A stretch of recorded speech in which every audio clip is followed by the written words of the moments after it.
तो I become youngest semester ever की इस एपिसोड की शुरुआत वहीं से होती है जहां वो डायनाथ वाला बंदा अपनी यंग के हाथों मरने के बाद ही ये स्पाइक फादर आके अपने सारे डिसाइपल को कमांड देता है कि वो सारे चांगियन फॉर्मेशन की मदद से अपनी यंग को चारों ओर से घेर ले। अब ये इस फॉर्मेशन को देख के अपने यंग भी लाइक ये क्या चूमगिरी कर रहे हैं, लेकिन उस तरफ अपने स्पाई का फादर फुल सीरियस होकर कहता है तुम लोग सारे के सारे हिडन वेपन और पॉइजन से बच के रहो और फोकस करो इसके स्ट्रेंथ और स्टेमिना को कम करने की। अब इस पॉइंट पे अपने स्पाई का फादर अपने कई सारे डिसाइपल और साथियों के साथ साथ उसके यंगेस्ट चाइल्ड को भी खो चुका है, जिसलिए अपने स्पाई का फादर कहता है उन लोगों की सैक्रिफाइसेस का बदला मैं तुझसे लूंगा, तुझे आज यहाँ मरना पड़ेगा। लेकिन इस तरफ अपने यंग इस चांगियन फॉर्मेशन को देख के सोचता है ये वाला फॉर्मेशन काफी मिलता जुलता है उस ट्रेनिंग के फॉर्मेशन से जहाँ पहली बार अपने यंग ने वॉर्लिंग केओस डांस का डिस्प्ले किया था। लेकिन इस बार अपने यंग हंसते सोचता है वो कुछ डिफरेंट ट्राई करेगा। तभी क्या हमें दिखे जाता है अपना यंग उन चारों ओर से घिरे हुए बंदे के बीच में से गायब हो जाता है। इस चीज को देख के ये वाला बंदा सबको अलर्ट कर पाता, लेकिन उससे पहले ही अपना यंग उन लोगों के बीच में से गाजर मूली की तरह उन लोगों को काटते हुए पूरे फॉर्मेशन को ही तोड़ देता है। इस चीज को देख के अपने स्पाई का फादर भी सोचता है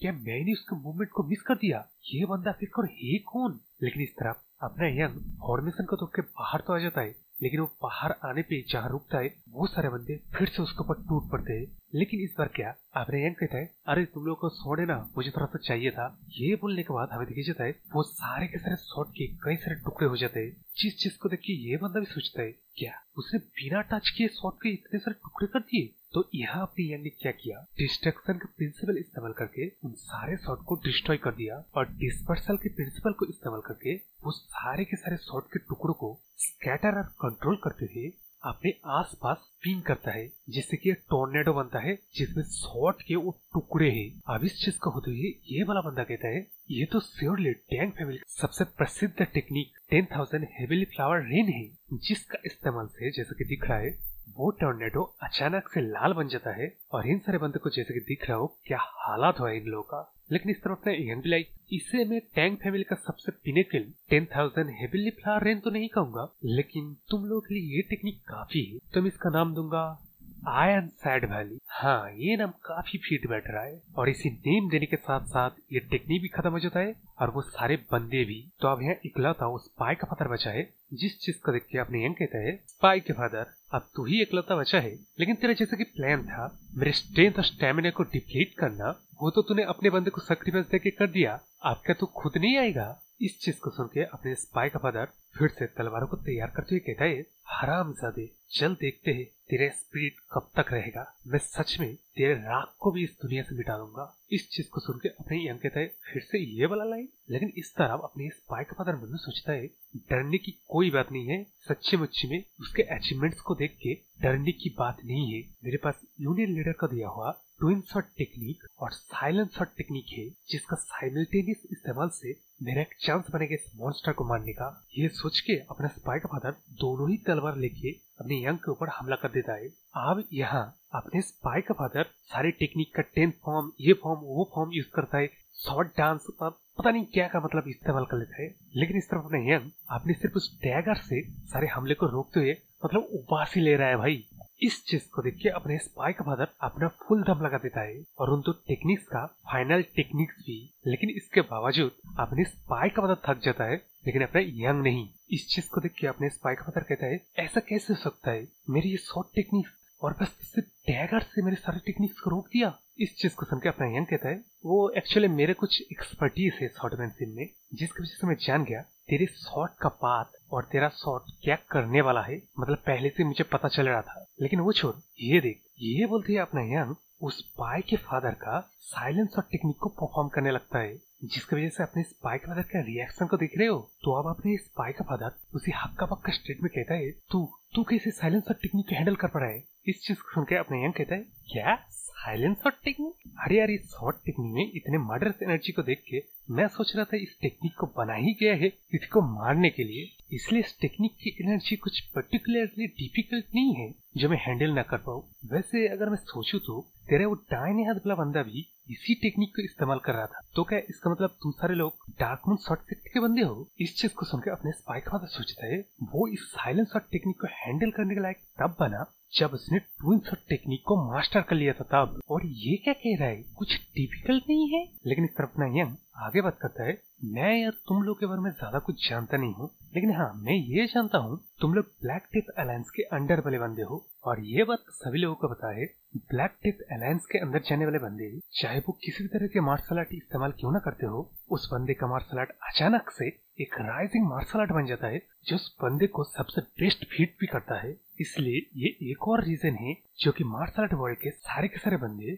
अपने फॉर्मर मार्शल आर्ट को छोड़ के ब्लैक डेथ अलायंस में जाके अपने मार्शल आर्ट को ट्रांसफॉर्म करके उन ब्लैक डेथ अलायंस के पालतू कुत्ते बन जाते हैं। इन सारे बातों को सुन के अपने स्पाई का फादर कहता है, तो तू कहना क्या चाहता है? इस चीज को सुनकर अपने यंग कहता है, अरे यार मैं थोड़ा सा डिसअपॉइंटेड हूँ क्योंकि ये टेक्निक जो तुम ट्रांसफॉर्म किया है ये तो कोई भी मतलब इमिटेट कर सकता है जो कि थोड़ा बहुत मर्डरस एनर्जी को हैंडल करना जानता है। और जैसा कि मैं यहाँ से देख रहा हूँ तेरे को इस तरह के मार्शल आर्ट को रिस्टोर किया गया है, इसका मतलब तो सिर्फ एक ही है, रंजन तेरे पर ज्यादा विश्वास ही नहीं रखता था, मतलब पहले से ही। तो यारो ये नाम ये जो रंजन है इस यूनियन लीडर का नाम हो सकता है, अभी क्लियर नहीं है, जब क्लियर होगा मैं आपको बता दूंगा। तो अब यहाँ इस बात को सुनकर अपने स्पाई का फादर कहता है, तू हरामजादे। लेकिन क्या अपने यंग फिर से कहता है, अरे रुक रुक रुक सारा, तेरे जैसा बंदा जो कि पूरे दिन कुछ नहीं किया लेकिन यहाँ ऐसे तो दिखा रहे तूने अपने सबसे बेस्ट दिया है, इसलिए मैं तेरे को टेक्निक दिखाता हूँ। अब इस टेक्निक को देखकर उस तरह हक्का बक्का नहीं रह जाना, ठीक है ना?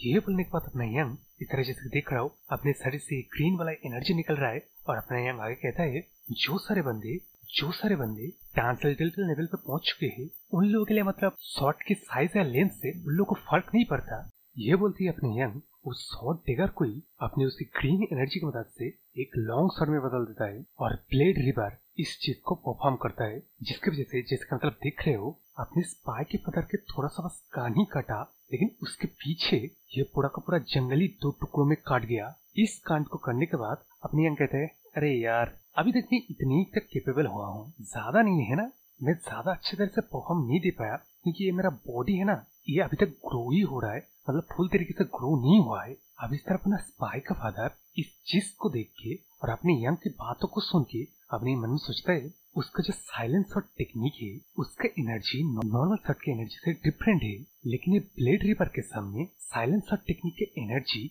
एकदम यूजलेस है। और मेरे सामने ये बंदा इस ब्लेड रिपर एनर्जी को इतने अच्छी तरह से कंट्रोल कर रहा है, इसका मतलब तो सिर्फ एक ही है, ये बंदा और ये चीज उसके मुंह से निकल ही जाता है कि अपना यंग पिनिकल तक पहुंच चुका है। ये चीज कहने के बाद ही अपने स्पाई का फादर सब कुछ छोड़ छाड़ के मतलब वो बदला लेना, अपनी यंगेस्ट का मरने का दुख, अपने सारे डिसाइपल का मरने का दुख सब छोड़ के वो यहाँ से जान बचाए तो लाखों पाए बल के भागने लगता है। भाई इस चीज को देख के अपने यंग कहता है, अरे यार ये बकवास की हरकतें क्यों कर रहा है, ये एकदम बिल्कुल एनोइंग है, तुझे पता है ना मेरे वैसे छोटा सा ब्लेड रिवर का एनर्जी तो उसी भागते हुए स्टेट में ही मर जाएगा, तेरे को पता भी नहीं चलेगा। ये बोलते हुए अपना यंग उसको मारने ही वाला था, लेकिन तभी क्या वो रुक जाता है और कहता है, जरा रुको, मैं एक्चुअली टैंक फैमिली का मेंबर हूँ तो तेरे को मैं टैंक फैमिली के तरीके से ही मारूंगा। ये बोल के अपने यंग वही सारे रिंग निकल लेता है जिसको फेंकने के बाद उसके अंदर से मतलब ब्लेड निकलते है छोटा छोटा। इस तरह अपना स्पाई का फादर भागते हुए अपने मन में सोचता है,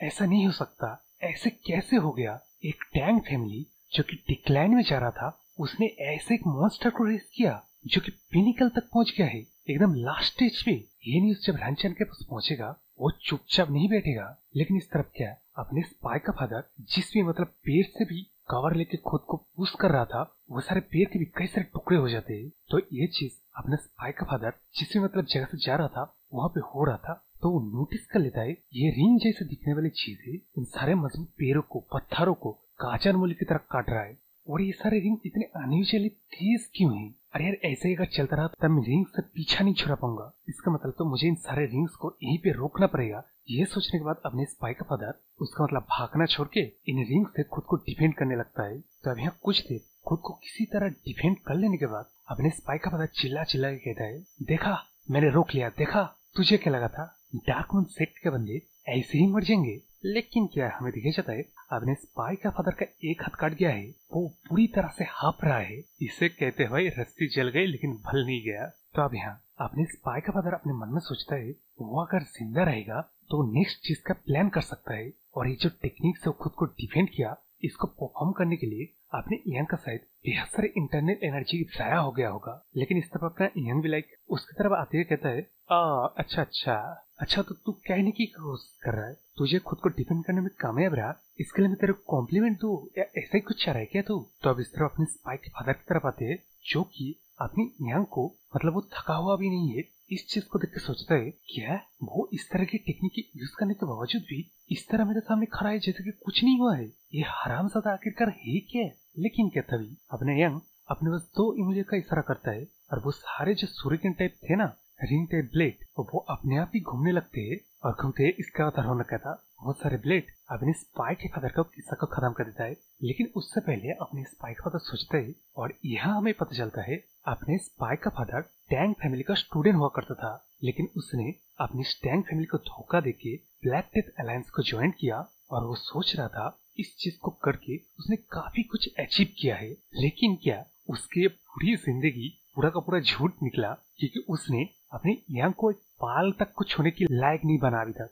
तो अब यहाँ ऑफिशियली अपने स्पाई का फादर और उसके सारे गैंग का किस्सा खत्म हो गया। इस चीज को देखकर अपने यंग सोचता है तो ऐसा लग रहा है इसको लेके मैंने सारे लोगों को मार दिया। हाँ, और यहाँ अपने यंग उन सभी बंदों को मारते हुए अलग अलग टेक्निक का मतलब एक्सपेरिमेंट कर रहा था, कौन सा टेक्निक अच्छे से काम आ रहा है, और इसका रिजल्ट उसको काफी अच्छा मिला। जिस चीज को कंसिडर करके अपने यंग सोच रहे वो जब अपने टैंग फैमिली का ईआर बन जाएगा तब अपने अंदर आने वाले बंदे को ये सारे टेक्निक वो सिखाएगा। लेकिन क्या उसके बाद ही अपने यंग कहता है लेकिन यहाँ कुछ लूज एंड है, मतलब कुछ छोड़ा हुआ काम है, जैसे कि अपना फॉर्मेशन वाला फैमिली जिसका अपने यंग निपटाएगा इस फॉर्मेशन से निकालने के बाद। तो अब अपना यंग सारे ट्रेनिंग को खत्म करके इस को कंपटीशन को भी पास करके फॉर्मेशन को फाड़ते हुए जाते सोचता है जो सारे एल्डर्स उसके मदर को एक कॉर्नर में कचरे की तरह रहने के लिए मजबूर किया, ये फॉर्मेशन वाला फैमिली जो कि टैंग फैमिली को टेक ओवर करने का फुल प्लान करके कोशिश भी किया,